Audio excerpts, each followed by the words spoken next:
اہل بیت میں نبی علیہ السلام کی ازواج مطہرات بھی شامل ہیں۔ بعض لوگ اس کا انکار کرتے ہیں، حالانکہ اللہ تعالیٰ ان کو عقل و فہم عطا فرمائے۔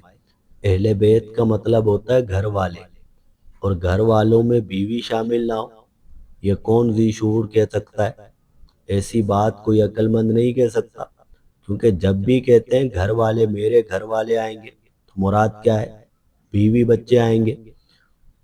تو بیوی تو سب سے پہلے گھر والوں میں شامل ہوتی ہے۔ بچے تو جب تک چھوٹے ہیں ساتھ ہیں، اگر بیٹا بڑا ہوا الگ بھی ہو سکتا ہے شادی کر کے۔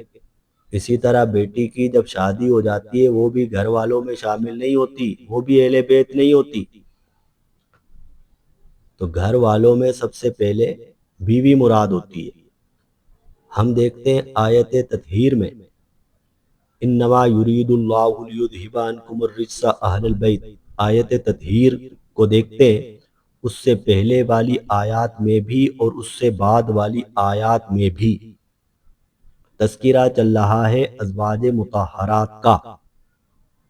لہذا یہاں پر آیت تطہیر میں اہل بیت سے مراد ازواج مطہرات ہی ہے، تو آیت میں اہل بیت سے مراد ازواج مطہرات بیویاں۔ اسی طرح عرف میں بھی اہل بیت سے مراد ہوتی ہیں بیویاں۔ بیٹیاں جو شادی کر کے اپنے گھر چلی جاتی ہیں وہ گھر والے شمار نہیں ہوتے۔ کوئی کہے کہ اپنی فیملی کو لے آنا، تو آپ کیا بیٹی کو فون کریں گے کہ آپ بھی آ جاؤ؟ فیملی کو بلایا، پورے گھر کی دعوت ہے، بلائیں گے آپ؟ ہرگز نہیں بلائیں گے۔ پھر سوال یہ پیدا ہوتا ہے، ہم یہ کہتے ہیں کہ حضرت فاطمہ بھی اور حضور کی بیٹیاں بھی اہل بیت میں شامل ہیں، تو ایسا ہم کیوں کہتے ہیں؟ کیونکہ نبی علیہ السلام نے حضرت فاطمہ کو، حضرت امام حسن کو، حضرت امام حسین کو بلایا اور چادر میں چھپا کر کہا کہ ہؤلاء اہل بیتی، یہ میرے گھر والے ہیں۔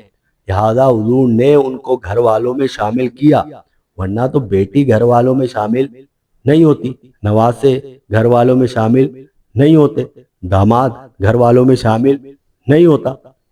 آپ میرے خیال سے بالکل واضح طور پر میری بات سمجھ رہے ہوں گے۔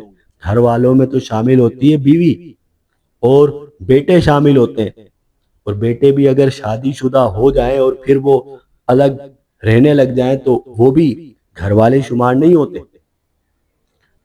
وآخر دعوانا ان الحمد للہ رب العالمین۔